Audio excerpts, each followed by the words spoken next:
What is up, everybody? This is your boy, Teran Rodriguez, bringing you the Season 3 premiere of Set Point.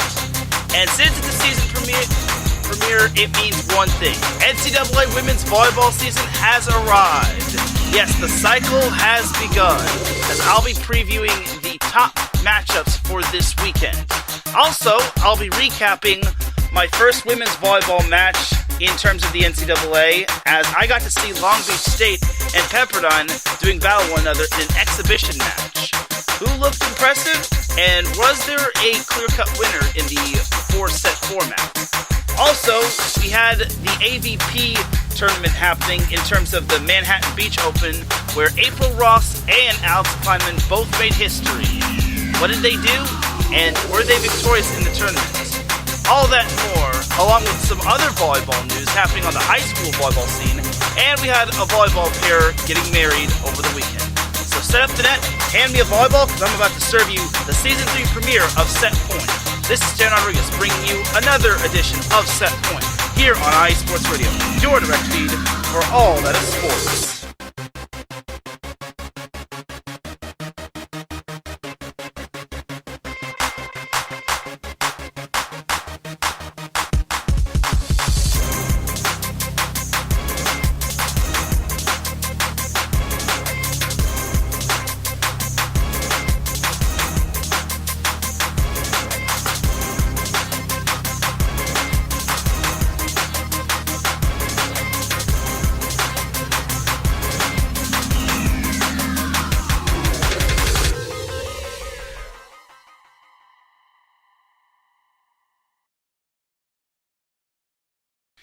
And welcome all to another edition of Set Point, the Season 3 premiere of Set Point. Yes, Set Point has season premieres and season finales just like we did last week. So I appreciate y'all tuning in on this beautiful Monday afternoon. And this week begins the volleyball season when it comes to the NCAA women's side of things. So without any further delay, let's get on into the volleyball action. But first, we need to have a word from our sponsor. So our first sponsor for IE Sports Radio is the Southern California Warriors semi-pro football team. Excuse me a second. Sorry. So the Southern California Warriors semi-pro football team is the first sponsor for IE Sports Radio. The Southern California Warriors unfortunately took a tough loss last weekend to the Las Vegas Saints as they lost 20-0 on the road, dropping them to 1-1 on the season. But they'll be back in action this upcoming Saturday against the Desert Scorpions in Victorville on Saturday at, I believe, 6 p.m. So definitely keep an eye on the SoCal Warriors. I've been to one of their games, and I actually talked about them on Set Point, or the SoCal Supreme Sports Show yesterday. So anyway, other than that, we have, for the SoCal Warriors, the world of semi-pro sports is unlike any other sports organization. Players pay to play in hopes of so many different outcomes, whether it's playing to get film to try out for professional teams, big-time colleges, or just playing to stay in shape. No matter what, all semi-pro players have one thing in common, and that is playing for the love of the game. The SoCal Warriors have been on a quest to earn titles and give players second chances since 2017. Whether you're in Southern California or anywhere in the world, give semi-pro sports a chance if you love your sport. You may get that second chance you have been waiting for as an athlete. You could follow the SoCal Warriors on Twitter at SoCal Warriors, on Instagram at Southern California_Warriors. You could also follow them on Facebook by typing in the word Southern California, then the word Warriors, and then poof, you'll be following them on Facebook. iSports Radio's second sponsor is Background Check International Businesses. Are you looking to background check a new hire on? Let Kit Freeman take care of that for you. Kit founded and has managed Background Check International since 1994, and he's here to help you with your screening process. Contact Kit and let him help make the hiring process that much easier. The business is used for professional background checks and not the use of any crimes such as identity theft or any illegal activity. You can follow BCI on Facebook by going to the search bar and typing in background check and then international, then -BCI, and they have their own website, www.bcient.com. And thank you to those two for being the official sponsors of IE Sports Radio, your direct feed for all that sports. You can check out IE Sports Radio on Twitter and on Instagram at IE Sports Radio. And they're also on Facebook as long as you type into the words IE, the word sports, and then radio. And also they have their own website, www.iesportsradio.com, where you can buy a lot of IE Sports Radio merchandise like tank tops and t-shirts and sweaters and caps, duck build and flat build. And you can check out our IE Sports Radio blog, so definitely tune into it. So thank you to our two sponsors for being the official sponsor of IE Sports Radio. So without any further delay, now let's get on into the volleyball action. So we're going to take a trip down memory lane when it came to this past weekend for a little edition called Storytime with Teran.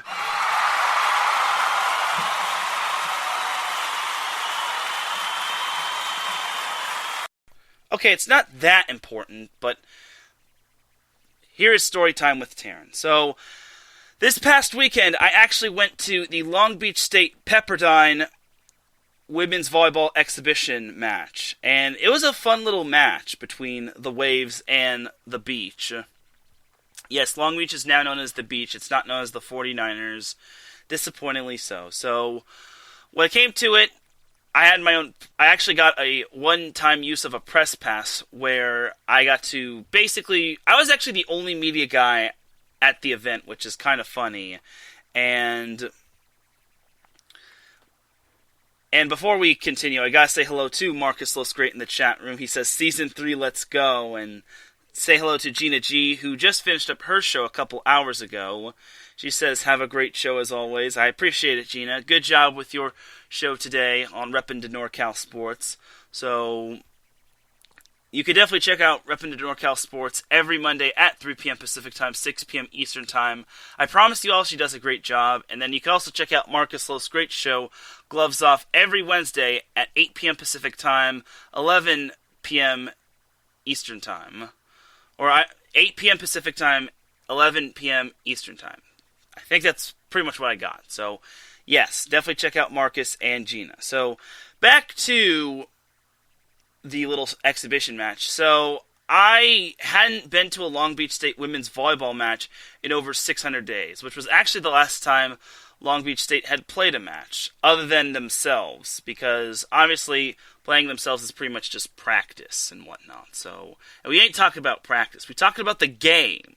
Not practice, the game. So Pepperdine came in as the number 22 team in the nation in the AVCA coaches poll, and fast forwarding from the pregame and everything else, let's get started with the match. So this match was actually back and forth in that first set, but before we continue on, both teams or both coaches agreed to be playing 4 sets. So no fifth set, even if both teams were even at 2-2 after 4 sets. Anyway, so the first set was back and forth. Pepperdine had an early lead, and then Long Beach started to surge ahead. Like, Pepperdine had a really big season last year, and honestly, they showed why they deserve to be ranked in the top 25. Long Beach State hasn't really been ranked in a while, and again, they hadn't had a season, so it's kind of going to take them some time to get ranked, but they have potential, which I'll be talking about in a little bit. So, fast forwarding ahead, Long Beach State actually led 24-22, and they needed just one more point to close out the set. And unfortunately for them, Pepperdine suddenly tied the set at 24 apiece. Long Beach tried to close out the set, but Pepperdine just wouldn't let them. They have such good players, such as Rachel Ahrens, Meg Brown, Emma Ammerman. They even have some freshmen that are looking good, like Grace Chillingworth. And their setter, Isabella Zayala, I think that's her last name. I believe that's her last name. Does a great job at the setter position. And then their libero, Maddie Shields, is just a floor general altogether. So Pepperdine was just so resilient. They did not want to allow Long Beach State to take the first set, as Pepperdine took the first set 30-28. That was how intense that first set was. It was just an exhibition match.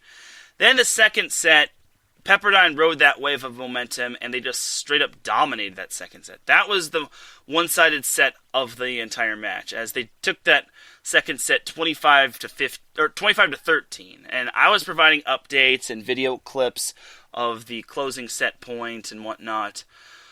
So Pepperdine was up 2-0 in the exhibition match. Either way, there was going to be 4 sets played no matter what happens, even if Pepperdine were to have swept. So Long Beach has a lot of pride in not losing at home, and they really took charge in that third set. They led by, I want to say, as many as like 5 or 6, maybe 7. But they were just in control throughout most of the set until they got to the later stages of the set. And at that point, Pepperdine, after the second set, they were just rotating players in, shuffling around their lineup, trying to get their players more reps. So for Pepperdine, they did a great job of rallying back late in the set. Unfortunately for them, Long Beach State took the third set 25 to 23, and it was courtesy of Kashana Williams, who is going to be a big-time player for Long Beach State. That is a name you definitely need to make note of. She is a junior, and I can see her just doing her thing for Long Beach State. So the fourth set was pretty tight, back-and-forth action, as neither team led by as many as 3, I want to say. And every time a team led by as many as 3 did, the other team would make a rally to regain the lead. Pepperdine led in the later stages of the set, and they even had a few match points, but Long Beach State, to their credit, was able to come back and tie the set and force basically a deuce game, where whoever scores 2 straight points wins the set. And eventually Long Beach State was able to do so, as Kashana Williams was the one that put down the final point of the exhibition match, as Long Beach State took the fourth set 31 to 29. And like I said earlier, Long Beach State and Pepperdine agreed to not having a fifth set, even if both teams were to have evened the match at 2-2. So it was kind of a little anticlimactic, but it's all good. It's only exhibition, no need to risk getting players injured. One prime example was that one of Pepperdine's players got hurt. It looked like she hurt her ankle, and she had to get taken to the trainer's table, and she looked like it wasn't as serious, but I hope she's all right. She didn't come back in the match, so there was no need for her to come back. So I understand the positioning of the stance of the Pepperdine and Long Beach State coach. It was mainly the Pepperdine coach who didn't want... Well, after the fourth set, the coaches talked and said, do you want to play a fifth set? And the Pepperdine coach said, no, we're done. And I understand Scott Wong's stance in this. He's the Pepperdine women's volleyball coach. He does not want his players getting hurt, because Pepperdine has a big reputation as they are a top 25 team, and I see big things in store for the Waves. Do I think they can win the West Coast Conference? That remains to be seen, because San Diego is up there, BYU is up there, and heck, some of these other lower and smaller teams like LMU and Santa Clara could possibly sneak up on them. So we'll have to see what happens with Pepperdine in the West Coast Conference play. So I actually do want to play you all my post-game interview with Pepperdine coach Scott Wong and Pepperdine player Rachel Aarons. So here you go. Yeah, all good. All right. So your team had themselves quite the eventful exhibition match against Long Beach State. What were some things you liked about tonight's exhibition match?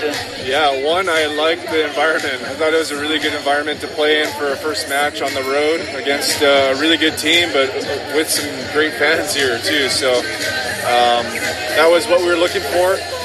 The second thing I liked is I thought once we got a little bit of the jitters out, we started to compete and started to do some good things on our side of the net. Obviously, Rachel had herself quite the big night, but Emma stepped up, Meg had a big night, and then other players stepped up on different aspects of the floor. What can you say about your team being where it's at going into next week? Yeah, I think the last 2 weeks we've been doing some really good work, and it's showing. Offensively, I think we were okay. I thought we had some, like you mentioned, those three plus Rosie, I thought did a really nice job. But I feel like we still have some cleaning up to do on our offense, and then also on our serving and our defense too. And then, obviously, the West Coast Conference is going to be tough. Do you think Long Beach State would be a good, barometer of where you're at in the WCC? You know, every year it's always a little different, right? And who's playing the conference, who's not, and who's having their best year. So I think Long Beach State's a really good team, and I think it was a good test for us tonight, and I thought we did some good things and some things we need to work on. And then set one, you had to basically rally back to take that set. What were some things that you adjusted to take that first set? I just thought our girls kind of settled in a little bit. There were some tactical things that we changed with our block and our defense, but all in all, I thought it was a little bit more our girls settled in, and then they just started making some really good plays to come back and win that thing. All right, thanks, Scott. Quick as possible. All right, your team had quite the eventful exhibition match against a feisty Long Beach State team. What did you like about today's match, and what were some things you could improve on? I thought it was good that we came out, both teams just came out fighting. I think it was good to be on the court again and have fans. So that was something we were really looking forward to. In terms of skill, I think something we could improve on is our serving. I felt like we gave it away a lot of the times when we had match point, so hopefully we'll get that down. And then you had to rally back to take that first set. What can you say about your team's grit and resilience? That's something we've been working a lot on. Our identity, we've been working on resilience and not giving up when we're put in those tough situations and to embrace it. So I think we did just that, and we were resilient. We had that grit, and we came out fighting, which was fun. Coming off of a big year last year, what's it going to take to top that year? Because obviously the West Coast Conference is going to be a challenge. Yeah. Well, our team, we don't want to settle. There's things that we can always improve on, and so I think just improving on every skill of hitting, blocking, working on things, working on our jobs and making sure those are done. I think just all around not settling with how we did last year, but improving on that. And then, who are some other players that stood out to you for you all today?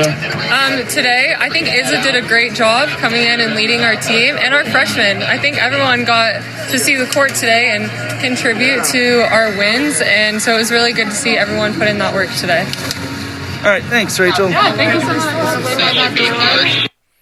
All right, and that is pretty much the interview with Pepperdine women's volleyball coach Scott Long and Pepperdine women's volleyball player Rachel Ahrens. So I already quote tweeted the link to the Long Beach State press conference because they were the home team, and I was the only media guy there, ironically enough. So, and I used media quite loosely because iSports Radio is theoretically media. We're trying to get bigger, but I was technically the only media guy at the press conference. So it was great stuff. And I got to ask questions, and Gina says she can't wait to hear, and I hope she heard. And she obviously heard the press conference. She didn't hear it live, but she got to look back at it. And I need to look back at it to see what I can improve on in terms of question.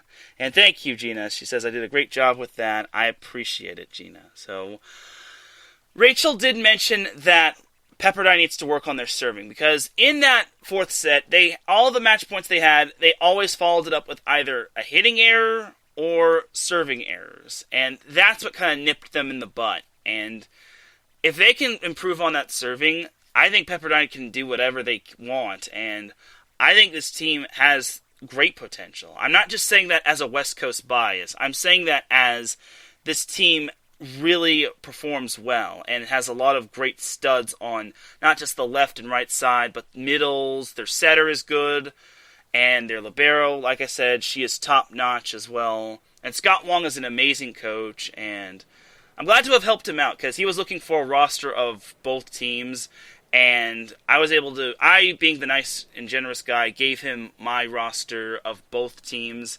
and gratitude goes a long way. And one more thing is I do need to give a shout out to former Set Point guest Steve Astor, who helped me allow myself to interview Scott Wong and Rachel Ahrens. And if it weren't for him, I don't know if they would have interviewed me, but I'm glad he was able to put in a good word and say, this is my buddy Teran.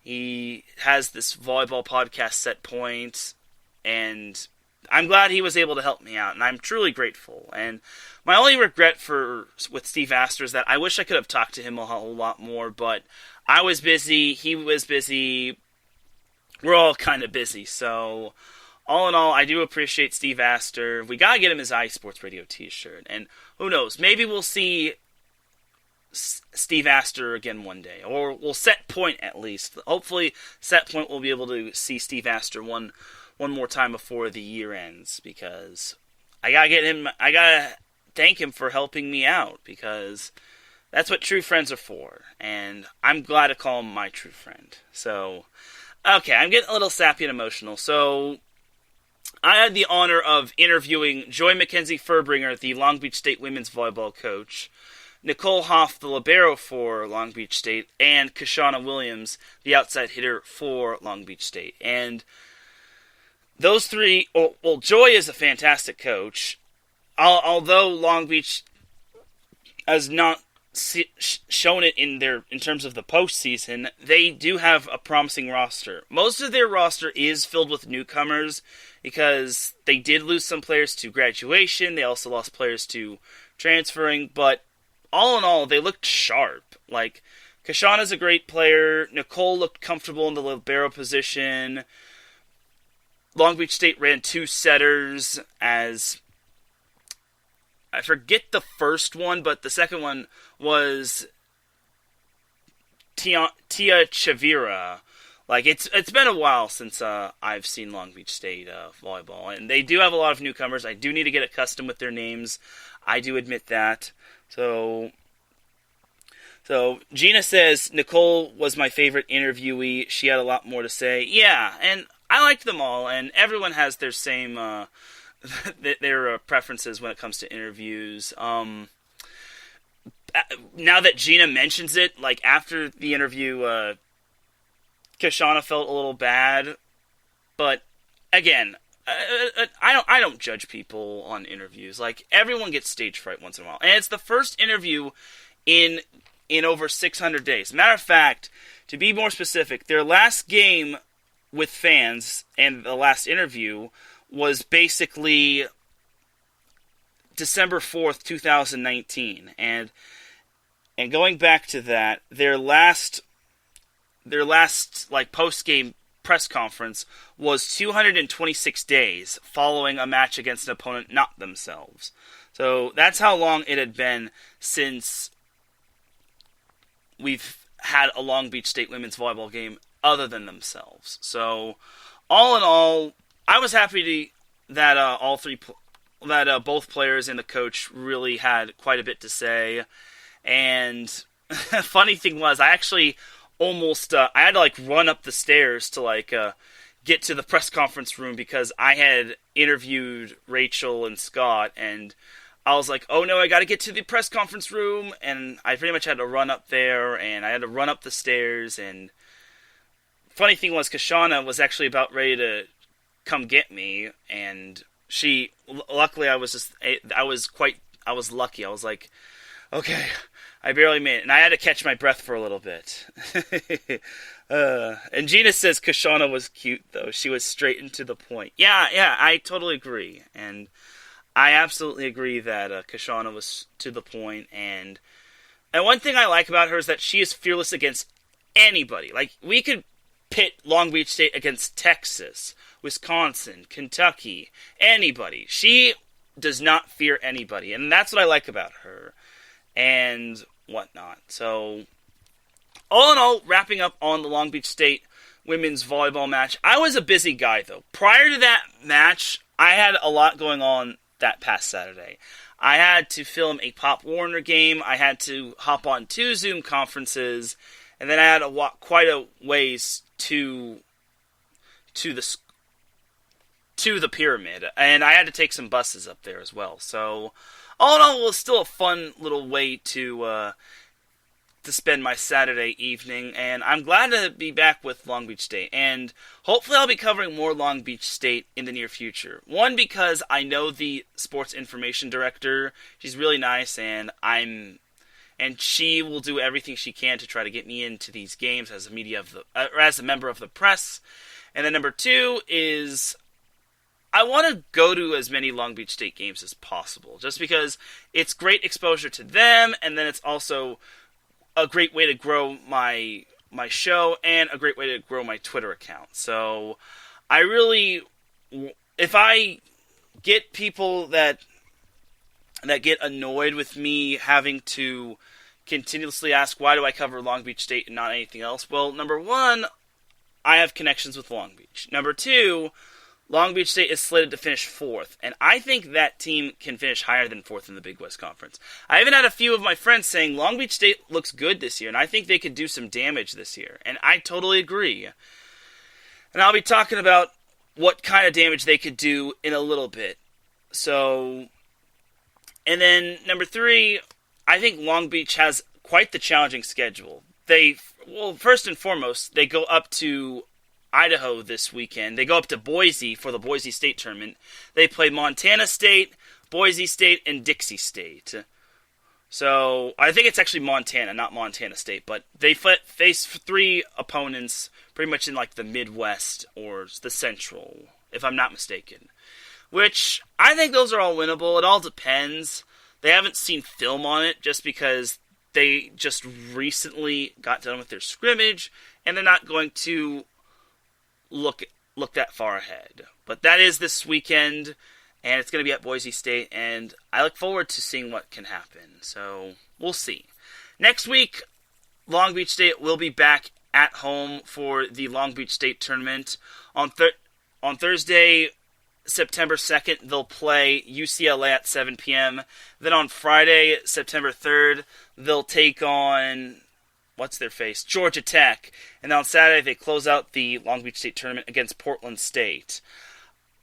That Saturday game is basically the second of a doubleheader. The first game will be against Georgia Tech and UCLA, which, surprisingly enough, are in the top 22 or the top 25, and I really am looking forward to that game. Like, I was even thinking if I can maybe do like some radio and whatnot, but I'm not gonna.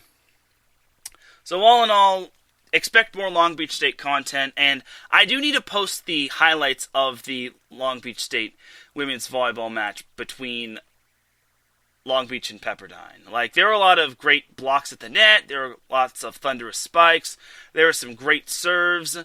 Like, Long Beach really served the ball aggressively. They had a couple of topspin servers or jump servers, which I need to show you what a topspin looks like. It's tough to like describe it, but they're basically just throwing the ball in the air and then they're just hitting it onto the floor and whatnot. So there's that. So there's that right there. And yeah. So to put a bow on the Long Beach State Pepperdine matchup, it was a great match between two on-the-rise teams. Long Beach, which is just getting back from a major hiatus, and Pepperdine getting back from a big, impressive season. I think both these teams have a lot in store for them this season. Pepperdine has a lot to prove this year, and I hope they can. I wonder if they can actually win I wonder if they can win the West Coast Conference. I really think they can, but BYU returns most of its players, and they also got quite a bit of transfers. And then San Diego is obviously tough, so we'll have to see if Pepperdine can live up to its expectations. But Pepperdine, to me, the players that stood out to me were Rachel Ahrens, Meg Brown, and Emma Ammerman, and then I forget her, Rosie Ballo, the middle blocker. And then, obviously, the setter, Isabella Zayala, really performed well, and Maddie Shields did great at the libero position as well. She had a bunch of great saves. And then, as for Long Beach State, Kashana Williams just stood out. She had 22 kills and 10 digs. And then she was the only player in double digits in terms of kills, but I'm sure. But honestly, the Long Beach State offense was just balanced. They were just shuffling players and rotating them. And then they obviously ran 2 setters. And silly me asked if they ran a 6-2 offense. But I kind of forgot that they rotated setters in between sets 2 and 3. Sets 1 and 2, they ran one setter. And then sets 3 and 4, they ran another setter. So that was a big oops on my part. Oh well.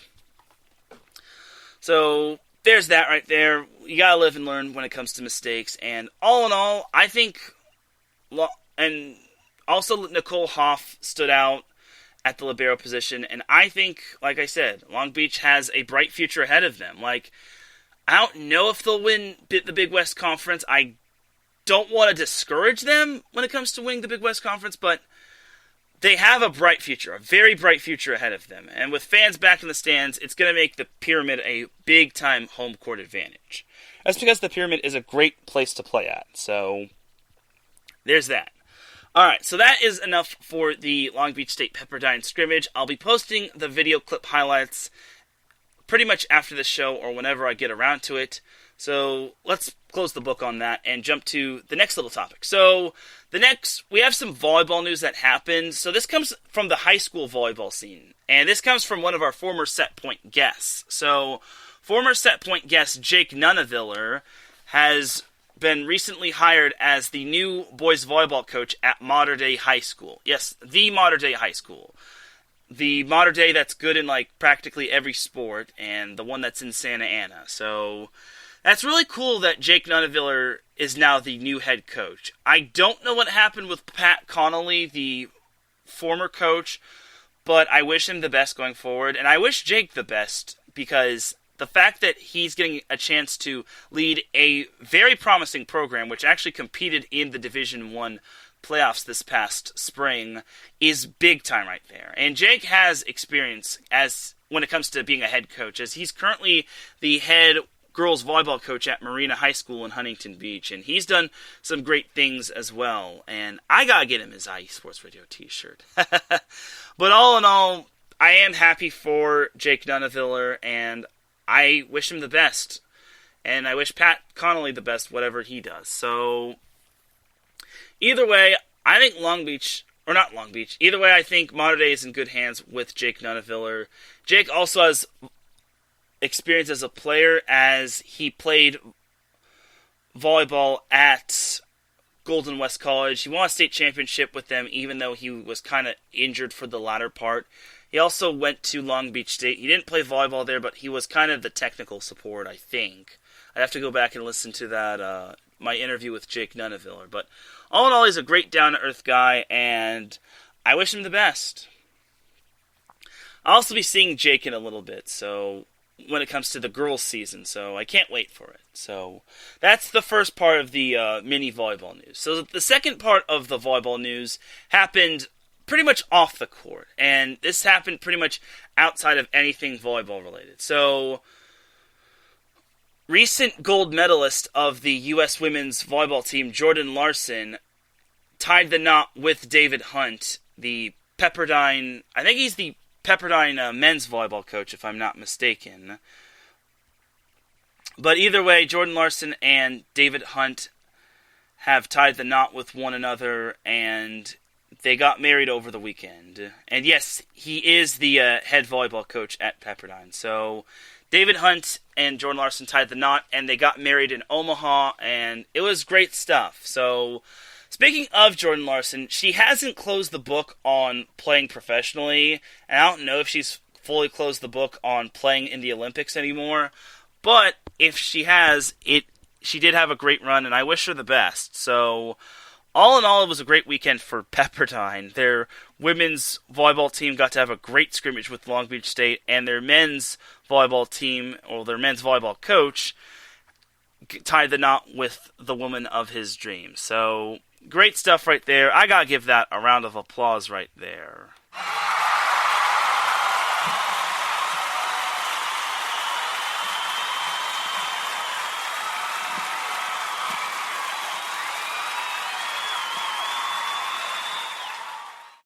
Yeah, that's really awesome that Larson and Hunt tied the knot together. It just goes to show you that there are bigger things in this world than volleyball. So, awesome stuff right there, and congratulations to those two on being Mr. and Mrs. Larson Hunt, or Hunt Larson. Either way, congratulations to them on getting married. So, that's pretty much the other volleyball news that happened right there. I know it's not big news, but it's pretty much some news. So, on that note, I'm actually going to take myself a quick little commercial breaky break. When we come back, we will be talking about the up-and-coming NCAA women's volleyball season and the matchups to watch for, and also the teams that aren't getting a whole lot of love that could make some noise this year. Who are those teams that aren't currently ranked that could make some noise? You'll have to find out in a little bit. You're listening to Set Point here on IE Sports Radio, your direct feed for all that is sports. We'll be right back after a word from these messages.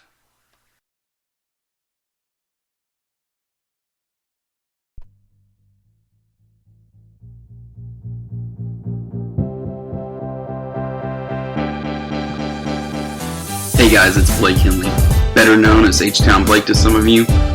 Happy to announce that Bases Loaded is back in full force.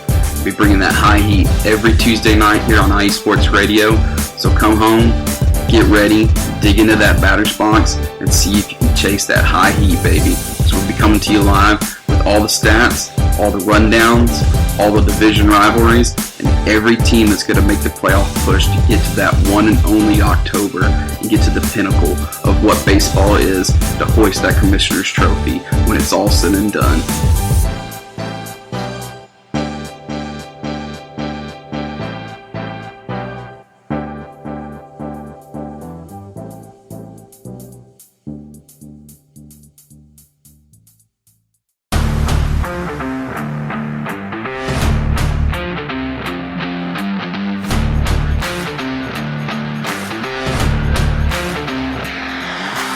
What's good, fight fans? It's your boy, Marcus Los Great, here to give you what you want, here to give you what you need. Yeah, man. Yeah. I'm coming to you live, straight from your mama's basement with a crispy, awesome white tea. They're coming to you live every Tuesday at 10 p.m. Eastern Standard Time. Powered by IE Sports Radio, your direct feed for all that is sports.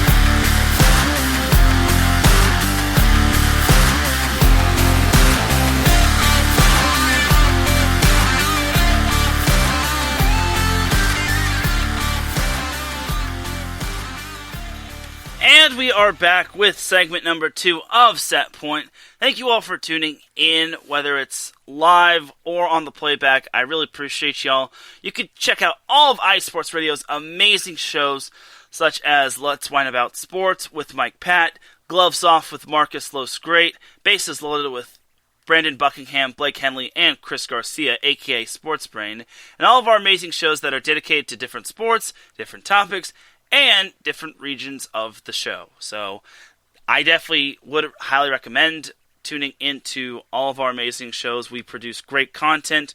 We try to improve as much as we can to produce A+ content, whether it's live or during a pre-recording. No matter what the circumstances, iSports Radio is here to please. And you can catch this show, Set Point, on different streaming platforms such as Apple Podcasts, Spreaker, which is what I mainly use to record the show, Spotify, iHeartRadio, Google Podcasts, Deezer, Podcast Addict, Podchaser, GeoSaven, and YouTube. And coming soon, hopefully, is Castbox. So definitely do check out Set Point whenever you can, and definitely check out all of our amazing shows on different streaming platforms as well. So now let's jump into segment number 2 of Set Point. So I actually jump into the AVP. I know I always said I was going to do the NCAA women's volleyball season, but I'm going to save the best for last. So when it came to the Manhattan Beach Open, April Ross and Alix Klineman won the Manhattan Beach Open on the women's side. They defeated Emily Day and Betsy Flint in straight sets. The first set was 21-13, and the second set was 22-20, as Alix Klineman and April Ross now will be having their names on the Walk of Fame when it comes to Manhattan Beach. And it's quite the amazing feature because they just recently won gold, and this was their first time pairing up since the Olympics. They didn't pair up in the previous event in Atlanta, Georgia, as one of the, I guess, Alix Klineman was recovering from, an injury, but April Ross paired up with someone, but her other partner got injured, so sadly she had to drop out, which made me sad face, but c'est la vie. April Ross made up for it. So as for Teran Rodriguez and Kristen Noose, they actually fell in the quarterfinals to Sarah Sponsel and Kelly Clace, the UCLA and USC duo. How cool. Kelly Clace and Sarah Sponsel swept Cloth and Noose in straight sets. The first set was actually very, very intense. It was 39-37 with Clace and Sponsel having won that first set. And that was probably the turning point, because the second set, Sponsel and Clace won that set 21-15, and that was the match right there. Unfortunately, it was a tough finish for the former LSU duo, but the future looks bright for them. Honestly, Clace and Sponsel were not going to take this for granted, especially if they were to lose a second time, because if they had lost a second time, I don't think it would have hurt the reputation, but it kind of would have made everyone wonder if Teran Rodriguez and Kristen Nuss are their kryptonite. But either way, it was a great tournament for Clace and Sponsel, who lost in the semifinals. They lost to Alix Klineman and April Ross, which is no shame. And then, obviously, Cloth and Noose are both learning and improving. They did win the Atlanta Open event this past week, so we'll give Cloth and Noose a break. So, on the men's side, Trevor Crabb and Tri Bourne swept Chase Budinger and Casey Patterson. The first set was 21-19, while the second set was a lot intense, as Crabb and Bourne won that set 24-22, as you have to apply the freeze rule when it comes to match point, and you have to win on 2 consecutive points and not just one. So it's basically like a deuce game, so there's that. But good stuff for Trevor Crabb and Tri Bourne. Something to note on the men's side is that TJ DeFalco and Nick Lucena both partook in the Manhattan Beach Open. And TJ DeFalco is the hotshot player from Long Beach State, who was also on the U.S. men's Olympic volleyball team. And Lucena and DeFalco finished 9th in the Manhattan Beach Open, which is pretty good for their first time together.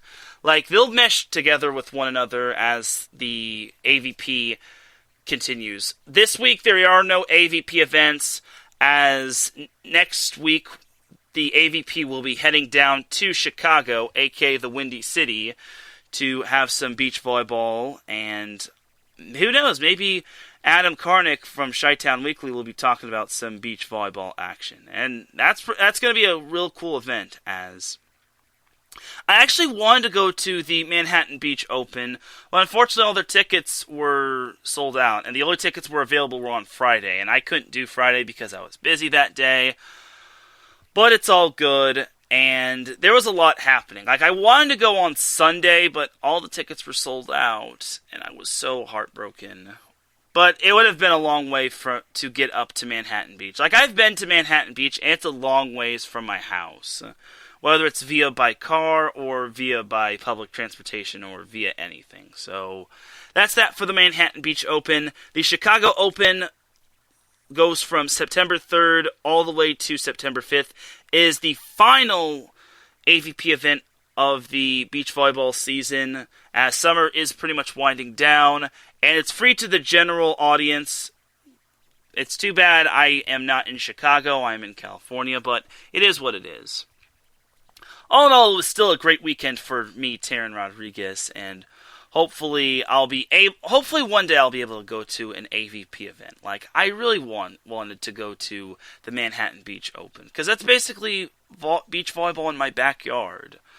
But life goes on. So no beach AVP this week, but next week we will have the Chicago Open, and that's going to do it for the AVP side of things. So now let's get into the NCAA women's volleyball season, the season preview actually, because this weekend begins the first of many NCAA women's volleyball matches, and season goes by really quick. So recapping the AVCA top 25 through 21 consists of Notre Dame at 25, Georgia Tech at 24, Rice at 23, Pepperdine at 22, and Stanford at 21. 20 through 16 consists of San Diego at 20, Utah at 19, Washington State at 18, UCLA at 17, and Western Kentucky at 16. 15 through 11 consists of BYU at 15, Oregon at 14, Louisville at 13, Penn State at 12, and Ohio State at 11. 10 through 6 consists of Baylor at 10, 9 with Pitt, 8 with Purdue, 7 with Minnesota, and 6 with Florida. And then 5 through 1 consists of Nebraska at 5, Washington at 4, the reigning champion Kentucky at 3, Wisconsin at 2, and the number 1 team in the AVCA preseason poll is...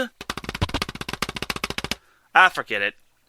Texas. So those are your top 25 in the terms of the preseason poll, and that is pretty much that for the preseason poll. Now, there are a lot of teams that should probably be on this list that I think are personally not getting a whole lot of love. So, to me, I actually made a top 10 list of teams that aren't ranked at the moment, but could make noise this year. So, I actually had to take time out to make, this list, and I honestly want to, be as detailed as possible. Just because I think it would be quite fair to have a detailed list and whatnot. So, I also made honorable mentions as well. So let's get into the honorable mentions of teams that I think, and this is my opinion, if any of you want to disagree, so be it. But this is my opinion, this is my list of teams that I think can make noise that currently aren't ranked. So, my first two teams, I actually lumped these two teams together, are UC Santa Barbara and Long Beach State. This was kind of a homer pick for me, just because, well, Long Beach State is my alma mater, and also UC Santa Barbara is in California and whatnot. So, both of these two teams are talented. They did lose quite a bit to transfers and graduation. Their big question is, can they win the key non-conference matches against some of the ranked opponents, and can they play spoiler to Hawaii and Cal Poly? So, I think both of those teams can make the NCAA tournament. The 2019, when there was a 64-team tournament, UC Santa Barbara, Cal Poly, and Hawaii, all three of them made the NCAA tournament, and matter of fact, all three of those teams won an NCAA tournament game, which was quite cool. So, good job to those Big West Conference teams. Long Beach State did make the postseason. They got into the NIVC tournament, which is kind of like the NIT for volleyball, but you know what I mean. Them and UC Davis as well. So, it just goes to show you that the strength of the Big West Conference is for real. So, for UC Santa Barbara and Long Beach State, that's kind of the reason why I put them together in the honorable mentions, because they're kind of like the same team. They lost quite a bit to graduations and transfers, but they have a lot of good supporting members of their cast, and honestly, I think I would not be surprised if they were able to pull off a big win, whether it's in non-conference or against maybe the towering titans of the Big West, such as Cal Poly or Hawaii. That's kind of their boogeyman when it comes to the conference, though. So, the next honorable mention I have is Kansas State. So, Kansas State lost a few players to transfers. One of their players I remember transferred to Penn State, which a lot of players actually transferred to Penn State, though a lot of other players transferred from Penn State, so there's that. And then Kansas State also has to make has to deal with the juggernauts in the Big 12, such as Baylor and Texas. Kansas State could make noise if they win out all of their other games. I highly doubt they'll beat Texas, and I don't think they're going to beat Baylor, just because Baylor is a really good team. They have Avery Skinner and Yassiana Presley, and they have a bunch of other talented players. The problem with Baylor is that they have 3 left side hitters, and they're either going to have to convert one of them into a right side hitter, or they're going to have to rotate players off the bench. So for Kansas State, however, I think they have potential. They were one of 4 teams that were on the outside looking in. They were the first 4 out when it comes to the NCAA women's volleyball tournament this past spring. And I think they have potential. They have a great outside hitter in Aaliyah Carter, and I think this Kansas State team has potential in the Big 12. If they could also win some good key non-conference matches, then that'd be a benefit as well. So my next honorable mention is Coastal Carolina. So they're the second best team in the Sun Belt Conference. But their big question is, can they win without Annette Nemeth? They were undefeated going into the Sun Belt Conference championship game when Nemeth unfortunately hurt her knee. I don't think it was an ACL tear, but she hurt her knee and she couldn't go back in, and eventually Coastal Carolina lost the match in 5 to Texas State. So to me, I think Coastal Carolina has potential, but they can't just bank on winning the Sun Belt Conference tournament. They're going to have to maybe be consistent with their non-conference matches. If not, play as best as they can to the stiff competition that they have scheduled in their non-conference matches. But all in all, I think Coastal Carolina has some potential. There's a reason why they're honorable mention and they're not in the upper echelon of teams that I think can make noise. So that's my little take on Coastal Carolina. The next honorable mention I have is Missouri. Now, Missouri is quite the fascinating suspect. They were the last 4 team, one of 4 last 4 teams in the NCAA tournament. And to me, I think Missouri is such a suspect team. Honestly, if Tennessee did not lose to Alabama and Georgia and a few others, I think Tennessee gets into that NCAA tournament, and Missouri is the one that's on the outside looking in. They did gain some new players, but they through the transfer portal, but they did lose quite a bit of players to the transfer portal. They lost Kylie DeBerg to LSU, and that was a big blow. And they faced stiff competition in the SEC, such as Kentucky and Florida, and then a few other teams as well. I'll be getting into those other teams in a little bit. But for right now, Missouri is an honorable mention. If they do, my question to them is, can they win without Kylie DeBerg? I think they can, but they're going to have to show it in some of their non-conference matches. That's pretty much their key. Can they prepare themselves properly in their non-conference matches going into the SEC? Because the SEC is a bloodbath. There are a lot of good teams in that conference, so there's that.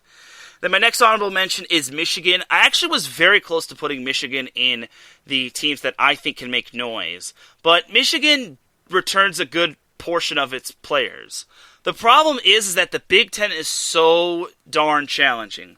The Big Ten is really up there in terms of talent. You have Wisconsin, you have Nebraska, Penn State, Ohio State, which is one of their rivals.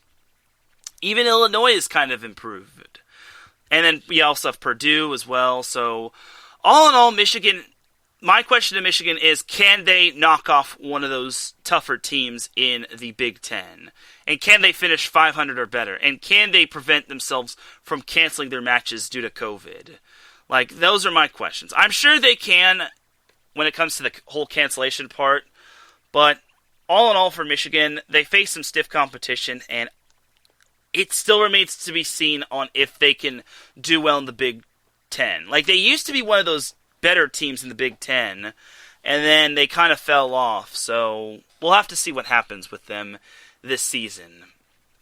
And then my last honorable mention is South Dakota from the Summit League. To me, I think they are the best team in the Summit League. They return quite a bit of players. These are all their players that either totaled 100 kills, 100 plus kills, 100 plus digs, or 100 plus assists. And those players include Elizabeth Junkie, Sammy Slaughter, Maddie Weidenfeld, Amy Adams, Madison Harms, Madison Jurgen, and that's pretty much all of their century mark players. I like to call them that. And they are debatably, like I said, the best team in the Summit League. My question is, can they maintain that level of consistency going into the Summit League Conference Championship? Because if you all remember last year, they finished third in the Summit League behind UMKC and Denver. And the funny thing was that they lost both times to Kansas City, or UMKC.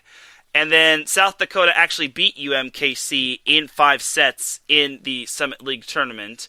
And then they eventually reverse swept Denver in the championship match, which was quite funny. So, well, not funny for Denver, but it was quite something for South Dakota, just because South Dakota was the number 3 seed, and the fact that they were able to win the conference championship speaks to high volumes of how talented they are. So, I think to me, South Dakota, with all those players returning as well, can make some noise. So we'll have to see what happens with South Dakota, aka the Yotes. So now let's jump into the teams that could make noise this year. So this is in no particular order, but these are my 10 teams that can make noise. So let's start with Dayton. I think they are the best team in the A10 conference. There's no doubt about that. I'm not concerned with them in terms of their conference. What I am concerned is their non-conference schedule. They have a lot of talented teams that they're facing, like Kentucky. I also think I want to say they're facing Ohio State or Baylor. Either way, Dayton does have a challenging schedule on their hands, but honestly, I think they could still do great in the A10 conference. Like, who is taking down Dayton in the A10? Absolutely no one. Like, that is, and Dayton is also one of those consistent NCAA tournament teams. Like, they dominate their conference, and then they slightly make noise in the NCAA tournament.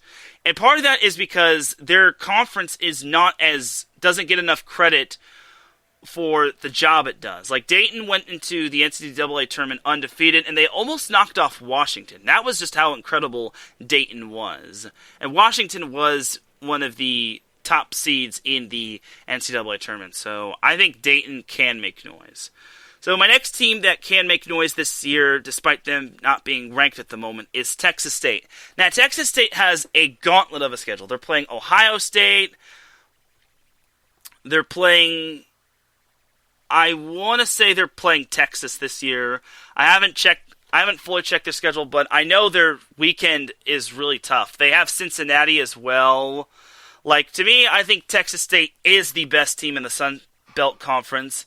My only question is, can they maintain their level of consistency against Coastal Carolina and the entire Sun Belt Conference? Like, they did lose one game in the Sun Belt Conference, and that was to Arlington.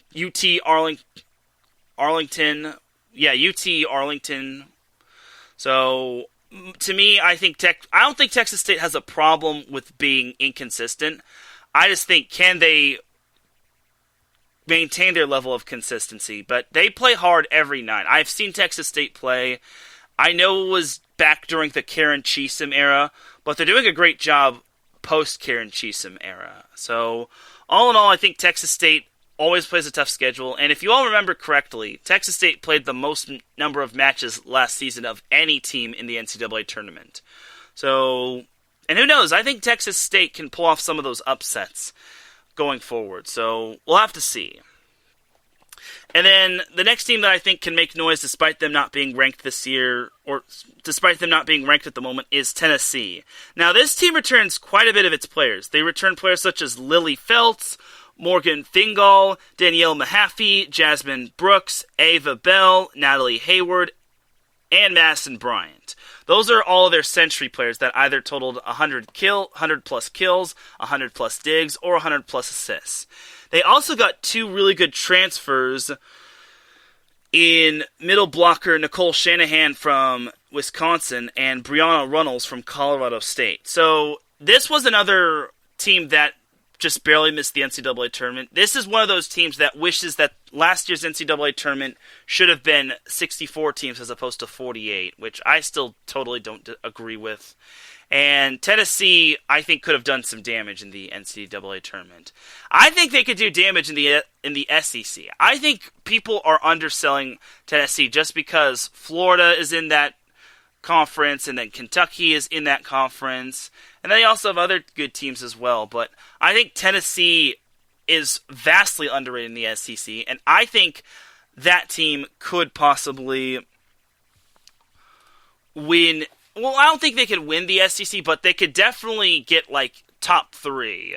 Maybe 4th or 5th at best, but they could definitely for sure finish with the record of 500 or better, because if you finish 500 or better, you still have a chance to make the NCAA tournament. But I think Tennessee is vastly underrated, and I'm not just saying that just because one of my friends or colleagues is a Tennessee fan.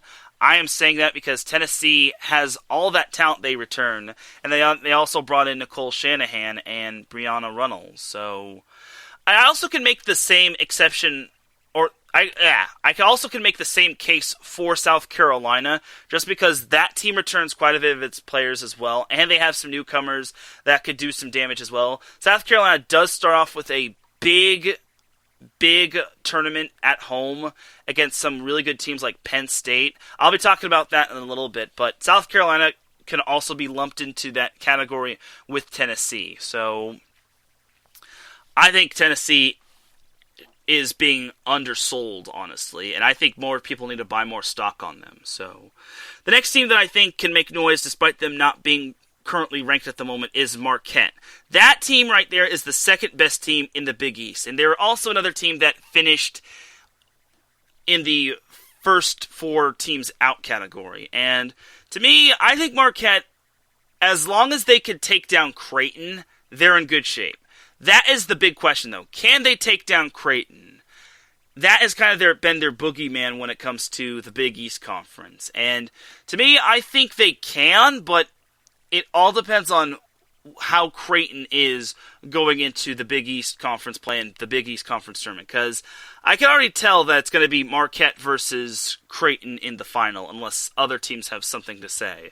So we'll see what happens with Marquette going forward, but I think they're the second best team in the Big East Conference, and I think they have a great foundation of players, and they can possibly turn the Big East Conference on their ear. Speaking of the Big East Conference, Creighton is my next team that can make noise despite them not being ranked at the moment. So Creighton is kind of the same way, except I think they're the best team in the Big East Conference.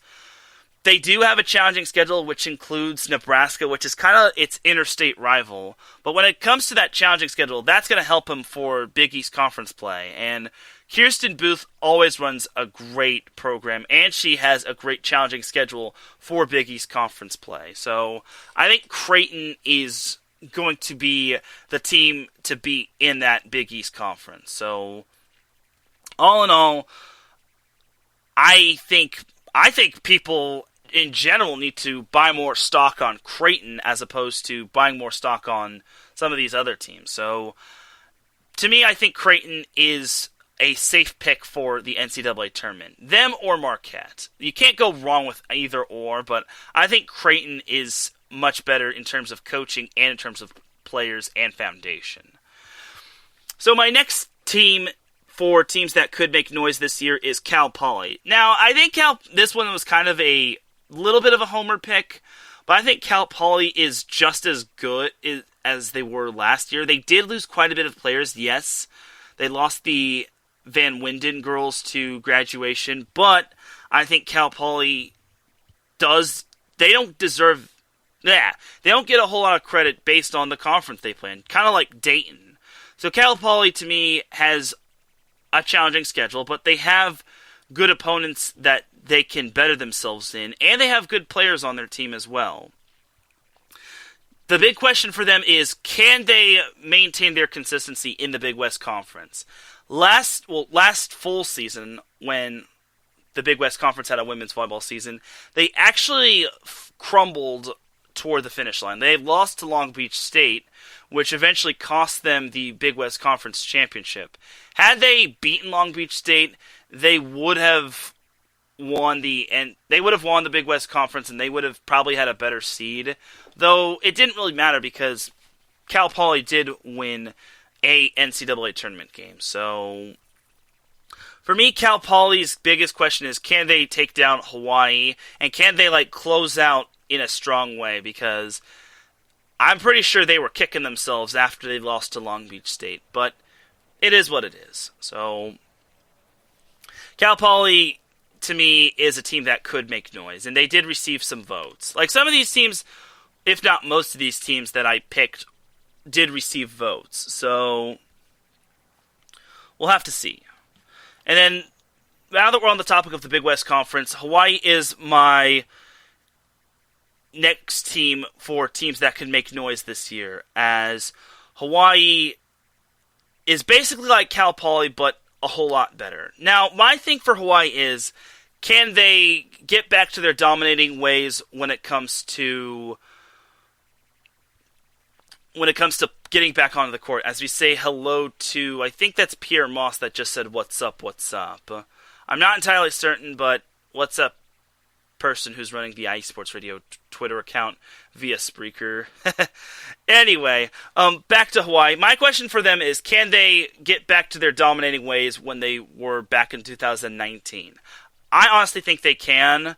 Oh, it's franchise. It's Brandon Buck. So, hey, Brandon Buck. Great to have you in the chat room. My apologies. So, anyway, back to Hawaii is, I think they can get back to their dominating selves.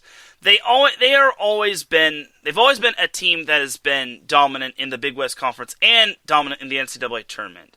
I really think that Hawaii should be a team to watch for, and it doesn't do them any justice that they didn't have any games last year because the Big West Conference decided to cancel everything because of COVID.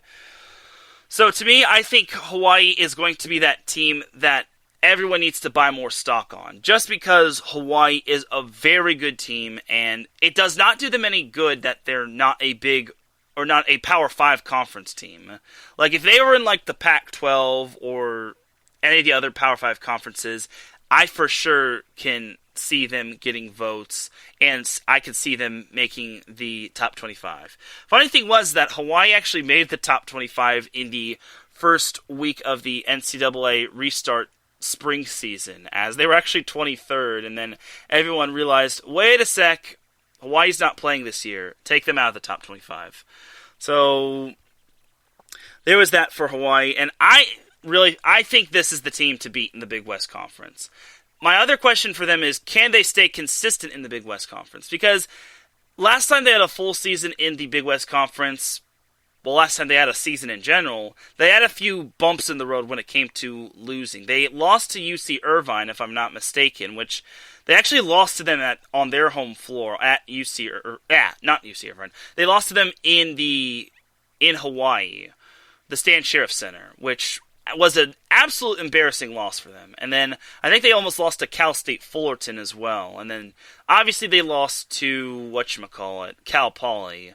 But luckily for Hawaii, they got some help from Long Beach State, which was kind of their rivals, as, once again, Cal Poly lost to Long Beach State, which cost Cal Poly the conference championship, and it gave Hawaii the outright conference championship, which Hawaii was able to do against Long Beach State and get the win. So, to me, I think Hawaii, as long as they're consistent in the Big West Conference, they gotta realize that there is no easy matches in the Big West Conference. Even the lowly teams can topple anybody. And UC Santa Barbara also learned that the hard way. So we'll see what happens with Hawaii in Big West Conference play. And they also have a challenging schedule, as they do play one of the other teams that I haven't made note of in the teams that can make noise, despite them not being ranked at the moment. And then they also travel up to Utah. They have their own home tournament this weekend, but they're not really facing any stiff competition. Well, not quite yet, but you'll see what I mean. But all in all, I think Hawaii is in a good position. They have a great coach. They have great players. They returned a majority of their team. I don't think anyone transferred, to my knowledge, so we'll see what happens with Hawaii. I think their only concern would probably be the setter position, just because I forget her name. I think her name is Nalani. No, it's Noreen. Noreen is the older sister. Nalani is the one at Texas. So Noreen Iosia graduated from Hawaii, and she was a darn good setter for Hawaii. So anyway, that's going to be their big question mark, is the setter position. But I think Hawaii can replace that quite nicely. So next team that I think can make noise despite not being currently ranked is Arkansas. So they return players such as Jillian Gillen, Taylor Head, Gracie Ryan, Lauren Evans as some of their century players. Their problem is that they kind of lack height. And when you're in the SEC, you have to have big, tall players. Like some of the players that I just mentioned, they don't really crack 6 feet. Like their outside hitter, Jillian Gillen, is like 5'8", 5'9", and then Taylor Head's like 5'10", 5'11". So we'll see if they can possibly make noise. I think they can. They were also another team that was the first 4 out in terms of the NCAA tournament. And Arkansas, for the first time in quite some time, finished with a conference record above 500. And if Arkansas doesn't lose some of those winnable games, I think Arkansas gets into the NCAA tournament. Like, they challenged what's their face, Kentucky, but unfortunately end up on the sweeping side of the aspect. But to me, I think Arkansas is a sleeper team. I think they don't get a whole lot of credit just because the SEC is loaded and everyone revolves around like Missouri and not Texas A&M, Kentucky and Florida. Like, it's basically the two-headed monster in Florida and Kentucky, which does not do all the other teams in the SEC any justice. Speaking of the other teams in the SEC, LSU is another team that I think can make noise despite them not being ranked at the moment. And they actually got the transfer of Kylie DeBerg from Missouri, and they also have other players that return for the team, such as Taylor Bannister, Paige Flickinger, Hannah Brister, Carly Rose, and Reagan Ciuli. So, to me, that team returns quite a bit of talent, and with Kylie DeBerg, I think LSU can really take the SEC by storm. I don't know if they could win the SEC just because they still have to beat some of these other talented teams that I just recently mentioned, like Kentucky and Florida. My question for LSU is, can they win 5-set matches? They really struggled in matches that went 5 sets. I don't know their record, but they finished with a subpar record of below 500 record when it came to matches that went the distance. So they're going to have to rewrite that wrong. They were kind of the anti-Missouri when it came to 5-set matches. Missouri won a majority of its 5-set matches while LSU did not. But with their returning core and with Kylie DeBerg transferring to them, I think this team has great potential. So I think LSU can possibly make noise, not only in general, but they can make noise in the SEC, which is huge for them, just because the SEC has kind of been their boogeyman.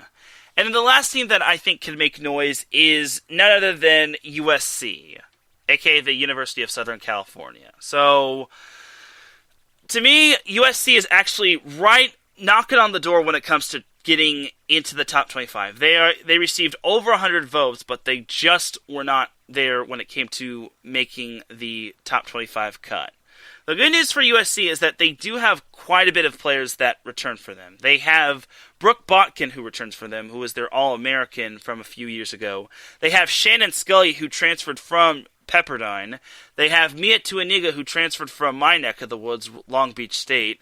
And they also have, I think her name is Sabrina Smith, who transferred from UCLA, which is kind of funny. And they also have Raquel Lazaro, who is their returning setter. Which leads me to my question for USC. Will they run a 6-2 offense, or will they rotate Mia and Raquel? Because Mia is a great setter. She also can play opposite as well, so I wouldn't be surprised if Brad Keller ran a 6-2 offense. But that's kind of the interesting question on if USC will either run 2 setters or they'll run 1 setter, which is their 5-1 offense. But it's going to be a work in progress for USC, as they have their own tournaments. Well, no, they don't have their own tournament. I forget where they go this weekend, but they do have their own USC tournament, I think, the week after, which is next weekend. They will be playing Creighton, and they also will be playing Kentucky, and I think USC is going to be challenged in their non-conference matches. They also have a pair of away games at Hawaii. So, for me, USC has a lot to prove, just because this was the first time in quite a while that they missed the NCAA tournament. It also had to do with COVID and whatnot, but they also were chosen sixth to win. Yeah, they were chosen to finish 6th in the Pac-12. Now, that right there is not correct. I think USC, which has a lot of talent, should be finishing higher than 6th. They have Washington State, which is probably one of the younger teams, finishing higher than them. They have them pegged at 5th, which I don't agree with. I don't know if USC can win the Pac-12. I doubt it, but I don't think they're going to finish 6th. Like, I'm partially confused on that. And I think that could be the motivating factor. And that's another question for me. Can USC do well in Pac-12 play? Obviously, last year was last year. They couldn't. Their first week got canceled because of Stanford and the Northern California mandate, and then they looked rusty against Oregon State. They just couldn't pull that big win off against Oregon, and I want to say it was Utah as well. They did manage to string a few wins together toward the end of the season, which included a win against UCLA, which was their rival. So all in all, USC has a lot to prove, and I think they have the potential. I'm not just saying that as a USC homer, but I think they can turn the Pac-12 on its ear. And I'm just going to say this right now, USC finishes higher than 6th. Book it right there. And if for some odd reason they don't finish higher than 6th, or they finish 6th, then y'all can dunk on me. But I really think USC finishes higher than 6th in the Pac-12. So that is that for my teams that can make noise this season, despite them not being currently ranked.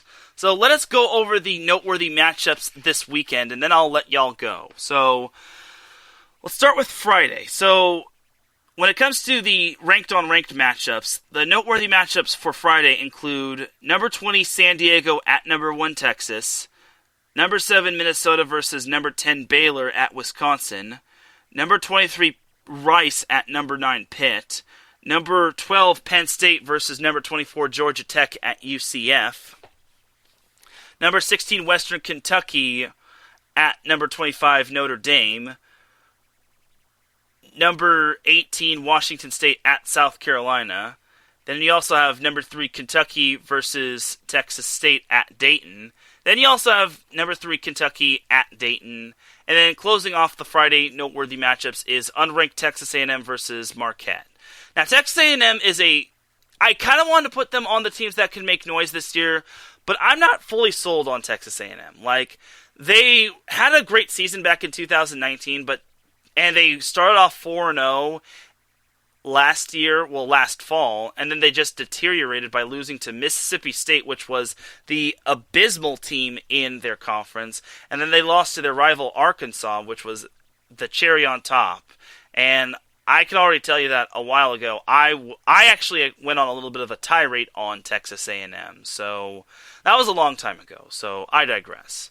So let's jump to Saturday's noteworthy matchups. So Saturday's noteworthy matchups include number 10 Baylor at number 2 Wisconsin, number 4 Washington at number 11 Ohio State, number 9 Pitt versus number 18 Washington State at South Carolina, number 12 Penn State at UCF, number 23 Rice at South Carolina, number 9 Pitt at South Carolina, and then closing off the Saturday noteworthy matchups in my mind are Florida State versus Michigan.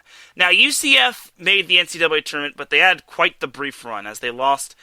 I believe they lost to High Point, if I'm not mistaken, which hadn't won an NCAA tournament match going into last season. So, all in all, I think UCF is the best team in its conference, but I wouldn't, take any other team for granted, especially in the AAC.